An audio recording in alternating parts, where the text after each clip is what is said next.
Bienvenue à tous les participants. Merci d'être présents ce midi pour notre webinaire concernant la gestion des risques et la pédagogie extérieure au cycle supérieur. Ce projet est appuyé par le ministère de l'Éducation et de l'Enseignement supérieur. On est plusieurs personnes dans le comité de recherche que je vais vous présenter dans quelques instants. Donc, c'est un partenariat qui est fait avec le ministère de l'Éducation et de l'Enseignement supérieur, l'UQAM, puis la chaire UNESCO pour le sport, le développement, la paix et l'environnement.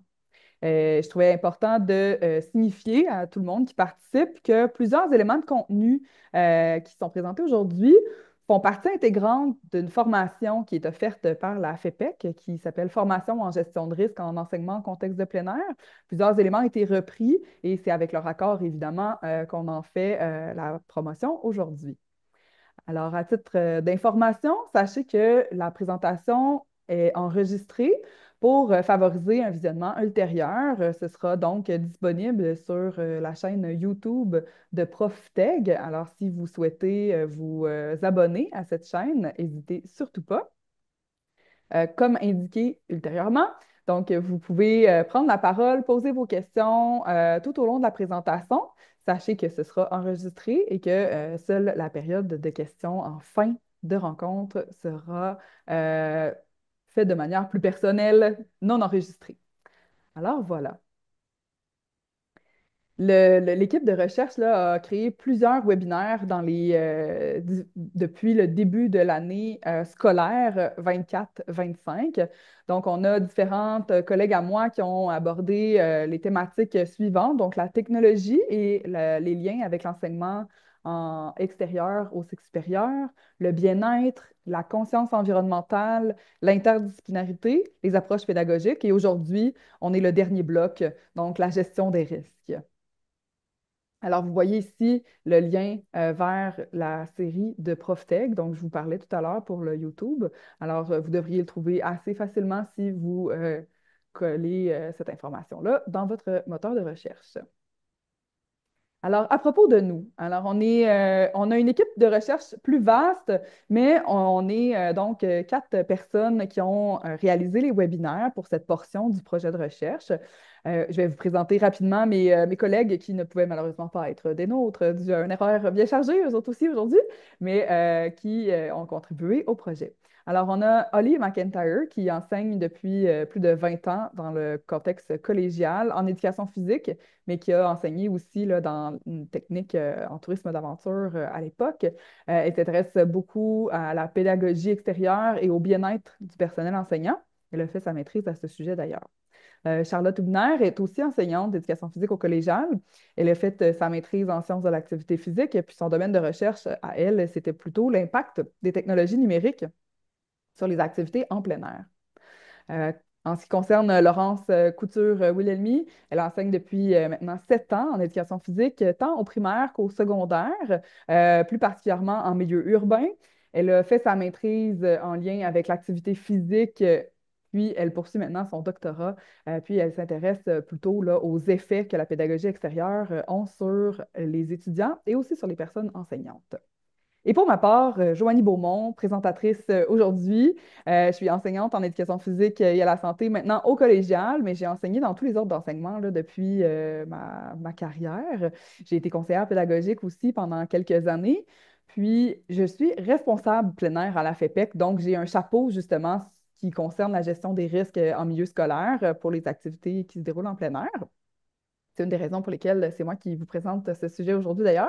Et je poursuis mon doctorat actuellement, qui est un doctorat interdisciplinaire en santé-société offert à l'UQAM. Et je m'intéresse, entre autres, là, aux stratégies d'intégration et de maintien en emploi des femmes leaders en plein air au Québec. Aujourd'hui, dans la présentation, donc une petite mise en contexte pour voir quelle est la pertinence d'aborder la gestion des risques en plein air ou en fait la gestion des risques pour une pédagogie extérieure.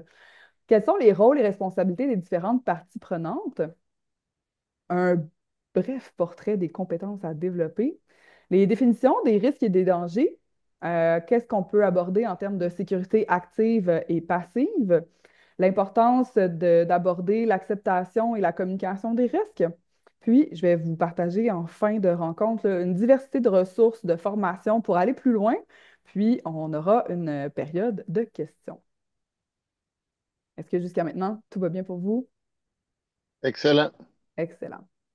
Alors, évidemment que dans une très courte séance comme on a aujourd'hui d'une trentaine de minutes, l'objectif, c'est simplement d'amorcer une réflexion. D'amorcer la réflexion par rapport à qu'est-ce que l'analyse, la gestion des risques en pédagogie extérieure, de mieux connaître, comprendre, c'est quoi les risques potentiels et réels inhérents à l'enseignement à l'extérieur, d'assurer la sécurité puis le bien-être des personnes étudiantes pour, évidemment, dans notre objectif, hein, de favoriser nos apprentissages.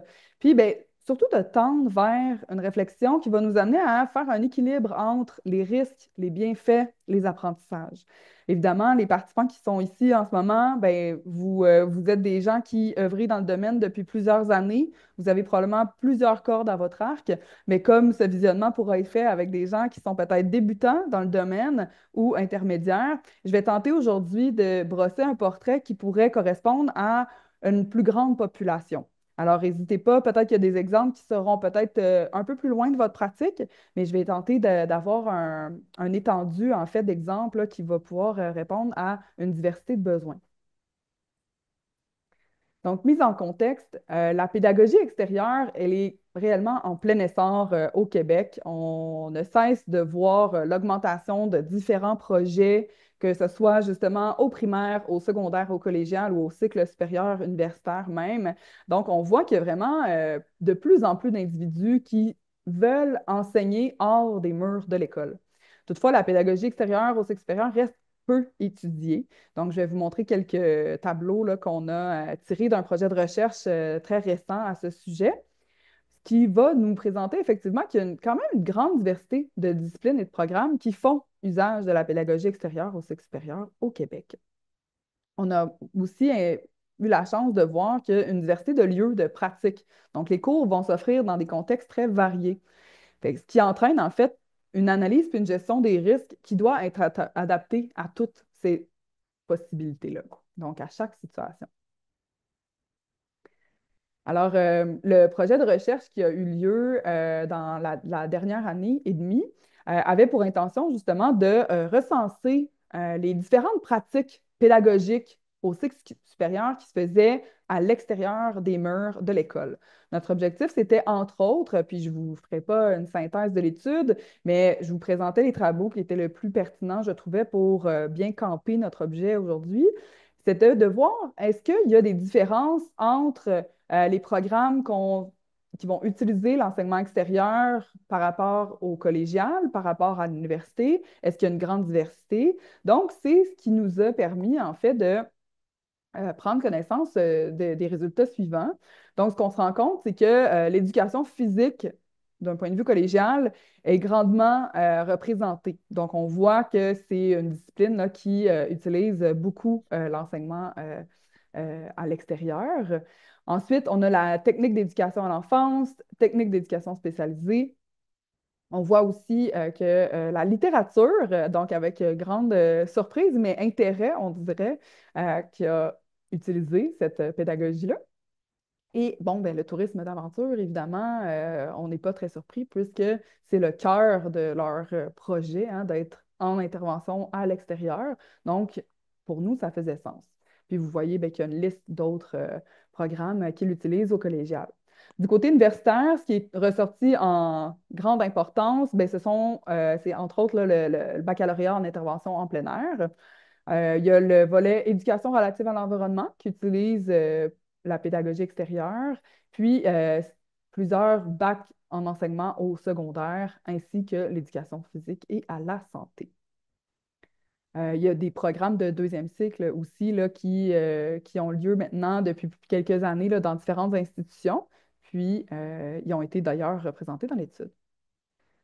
En ce qui concerne les lieux utilisés pour les cours, ce qu'on se rend compte en fait, c'est que majoritairement, les lieux utilisés sont les terrains de l'établissement, les parcs de proximité, les grands espaces naturels. Si on pense à Montréal, on a plusieurs grands parcs là, qui sont utilisés. On va parler, quand on s'éloigne un peu des grands centres, on va parler des parcs régionaux aussi généralement. Puis on se rend compte que les terrains sportifs, possiblement là, réinvestis en éducation physique, sont utilisés.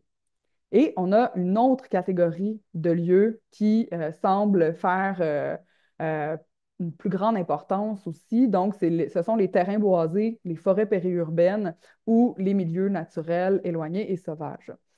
Donc, en quelques instants, on est en mesure de voir qu'au cycle supérieur, il y a une grande diversité de possibilités, puis que la majorité des éléments qu'on va pouvoir travailler en lien avec la gestion de risque sont très variés. On trouvait important de présenter quelques exemples de rôles et responsabilités qui doivent être pris en compte avant de faire l'enseignement à l'extérieur. On a brossé un portrait pour trois types d'intervenants ou de personnes qui pourraient être mis à contribution. Donc, on va voir d'abord la personne enseignante, la personne gestionnaire et la personne étudiante. Ces trois individus ou entités ont des rôles et responsabilités qui sont différentes en fonction de la gestion de risque en milieu extérieur. Je vous en donne quelques exemples. Mais la personne enseignante son premier objectif, en fait, c'est de planifier des activités pédagogiques qui vont être en adéquation avec le contexte de pratique, les capacités des participants, les buts visés par le cours utilisé. Donc, ça fait partie de la planification. On doit avoir un alignement, oui, pédagogique, mais aussi en fonction des capacités, puis du contexte d'intervention dans lequel on va y aller. Cette personne-là va avoir aussi à analyser les risques, puis à mettre en place des mesures de mitigation.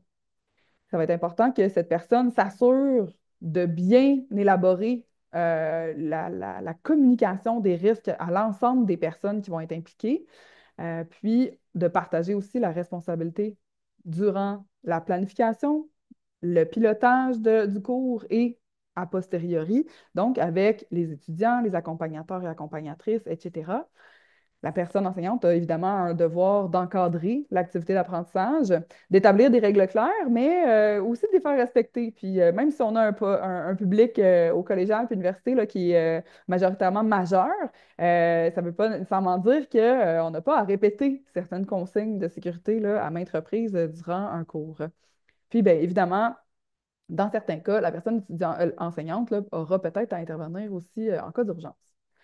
Les gestionnaires, leur appui peut être de différents ordres, mais pourrait être là en soutien à la planification, à la logistique, tant administrative, financière, analyser les risques. Ils ont une part de responsabilité. Il y en a qui sont propres à eux d'ailleurs comme gestionnaires. Donc, ils devraient contribuer à cette démarche-là. Puis, bon, ils pourraient soutenir à l'élaboration des conditions d'annulation d'une certaine activité d'apprentissage, planifier des rencontres de rétroaction quand il y a eu un incident ou un accident. Quand on parle ensuite de la personne étudiante, bien évidemment qu'on s'attend à un niveau d'engagement dans ces apprentissages. Ça, c'est à prime abord, tu sais. Puis, ben, de respecter les règles et les consignes mises en place, de contribuer à un climat d'apprentissage qui est positif et sécuritaire pour tous et toutes, c'est primordial. Puis, on s'attend aussi que les étudiants soient préparés adéquatement pour eux, qui est en leur possession le matériel nécessaire pour leur sécurité, leur bien-être en fonction du type d'activité, de la météo, etc. Donc, ce sont différents exemples de rôles et responsabilités là, qui devraient être faits en complémentarité. Puis, on veut mettre l'accent sur la collaboration puis la complémentarité des acteurs puisque l'analyse des risques devrait se faire de manière continue, puis complémentaire en fonction des besoins de l'institution, de l'enseignant, des besoins d'apprentissage des étudiants. Donc, on doit avoir une communication la plus saine possible. La personne enseignante qui fait usage d'une pédagogie extérieure va devoir développer et maintenir certaines compétences. Pour les personnes qui sont plus familières avec certains projets de recherche, vous saurez évidemment là, que l'appellation ou comment on catégorise certaines compétences là, pourrait varier selon certains auteurs, mais ici, on a choisi de parler de trois grandes catégories, donc certaines compétences techniques, les compétences interpersonnelles et les compétences de jugement et de prise de décision. Les compétences techniques, évidemment que si on pense à, par exemple, un cours de littérature qui se fait en région urbaine, donc il n'y a pas technique spécifique, si ce n'est que de respecter le code de la sécurité routière pour traverser au passage piéton puis au feu de circulation, mais il n'y a pas de lien d'activité de plein air. Donc, on n'est pas dans une activité technique spécifique. Donc, c'est un peu moins important. Toutefois, si vous êtes en éducation physique et vous enseignez un cours de canot camping, par exemple, bien, vous aurez à développer des habiletés techniques qui sont nécessaires tant d'un point de vue de canot et de sauvetage, par exemple. Les premiers soins en région isolée sont une plus-value, évidemment. Qu'on soit en région urbaine ou éloignée, je vous dirais qu'il y a différentes possibilités de formation qui se prêtent tout à fait au contexte urbain aussi. Ça vous donne beaucoup plus de possibilités dans votre bagage, en fait, de réagir au bon moment dans certaines situations. Il y a dans les compétences techniques toujours la planification puis la logistique, puis il y a aussi la connaissance du contexte d'intervention. Les compétences interpersonnelles sont primordiales dans tout ce qui concerne l'enseignement de manière générale, mais d'autant plus en contexte extérieur. On place souvent nos étudiants, étudiantes dans des postures qui sont parfois hors de leur zone de confort. Ils vont vivre des inquiétudes. C'est un contexte qui est très différent d'une classe entre quatre murs avec un pupitre. Donc, nos habiletés de conciliation de groupe, de rôle conseil sont très importantes pour garder un climat sécuritaire tout au long de notre enseignement. Puis, jugement et prise de décision, bien, ça va être toujours en continu. Donc, résolution de conflits, de problèmes, tout ce qui est les questions éthiques. Quand on fait des activités ponctuelles, en proximité, parfois, on a un petit peu moins d'enjeux, mais si on part sur un séjour avec nuitée avec des étudiants, par exemple, bien, il faut s'assurer que tout le monde se sente en sécurité d'un point de vue physique, psychologique et affectif. Risque et danger. Et là, vous verrez que j'accélérerai un peu le rythme pour le reste de notre présentation, puisque le temps file. Risque ou danger, ici, on a utilisé les définitions du référentiel là, qui a été créé par le ministère et la table sur le mode de vie physiquement actif de la sécurité bien dosée. Donc, un danger, c'est toute source qui est susceptible d'entraîner un dommage, donc des conséquences négatives chez l'humain, que ce soit des blessures, une hospitalisation, une incapacité. Le risque, ben, c'est le risque que ce danger-là s'actualise, donc que cela ait lieu. Donc, c'est quoi l'importance des conséquences que ça va entraîner? C'est quoi la probabilité qu'on va observer les conséquences? Le risque nul n'existe pas, mais c'est de voir est-ce qu'on a un taux d'exposition important, par exemple, à un risque particulier. Donc, c'est un peu la différence entre les deux. Si je vous donne un exemple, bien, un danger, donc on répète que c'est pour causer un dommage ou un préjudice, bien, donc se faire frapper une voiture pourrait causer la mort. Donc ça, c'est un danger. Mais si on analyse le risque que ça arrive, donc la probabilité, l'exposition, bien, si on voit la gradation que je vous ai proposée, bien, si on traverse une autoroute à pied, bien, les chances qu'on se fasse frapper et que ça entraîne la mort sont assez bonnes. Si on traverse une route à passage de piéton, bien, on vient de diminuer les possibilités que cela arrive, hein, de se faire frapper et d'occasionner la mort.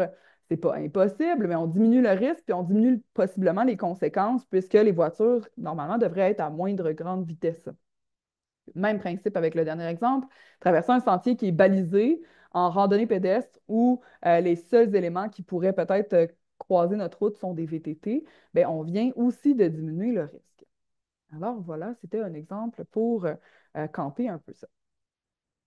Il y a différentes catégories de risques qui peuvent être liés à l'enseignement extérieur. Donc, les risques externes, on va parler entre autres des conditions météorologiques, de l'environnement physique. Donc, si vous êtes sur un plan d'eau, si vous êtes dans un parc de proximité, la pratique de l'activité elle-même. Donc, est-ce qu'on est en simple marche pour aller, par exemple, collecter des données en biologie d'un marais ou on est plutôt en marche alpine parce qu'on est en processus de formation dans un bac en intervention en plein air, par exemple, puis on marche sur une crête pour atteindre un sommet quelconque. Donc, on a la pratique de l'activité.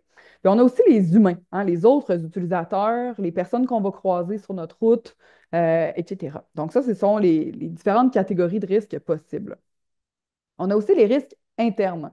Les risques internes, ça va être l'état physique de l'enseignant, des personnes qui forment son groupe, des personnes accompagnatrices, l'état affectif et les biais émotionnels qui pourraient aussi avoir une incidence sur notre analyse d'une situation, notre prise de décision.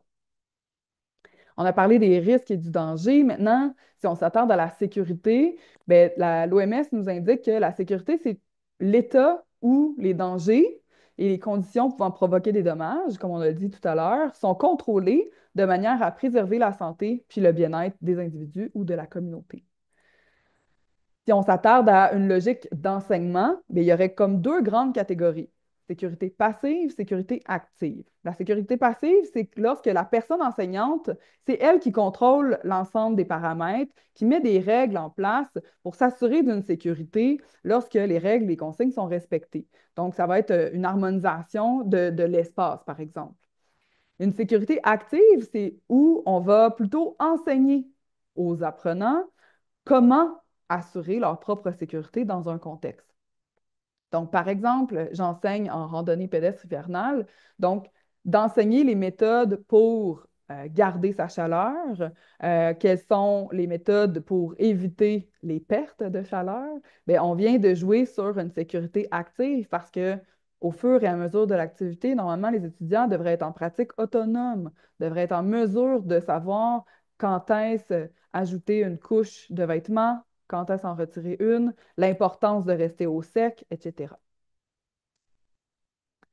La communication et l'acceptation des risques est primordiale.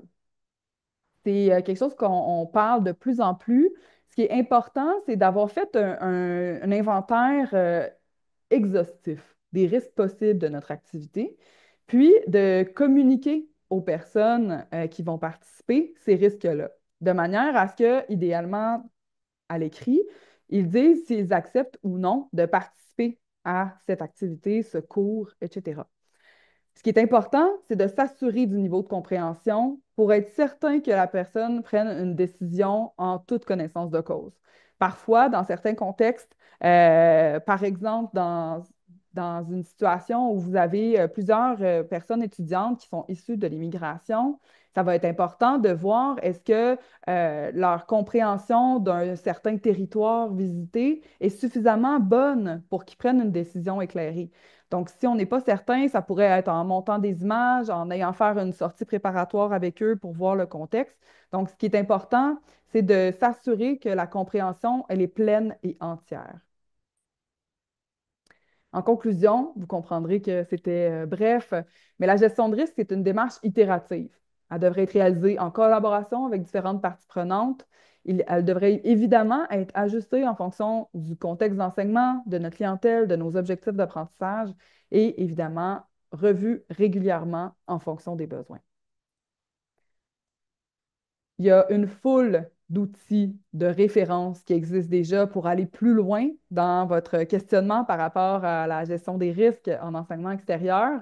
Si jamais vous voulez aller un peu plus loin, la formation qui est offerte à la FEPEC, vous pouvez aller directement sur le site de la FEPEC. Il y a un descriptif de la formation, puis c'est possible qu'on se déplace dans votre lieu de travail ou encore de réaliser une formation en ligne de 3 heures à ce sujet. Il y a différents ouvrages qui existent. Il y aura des outils qui arriveront là, sous peu. Donc, restez à l'affût parce qu'il y a des comités là, qui travaillent à l'harmonisation de différents outils en lien avec, par exemple, les plans d'urgence et les plans de sortie. Il y a une autre foule de ressources qui existent pour vous aider dans la préparation et la planification de vos cours.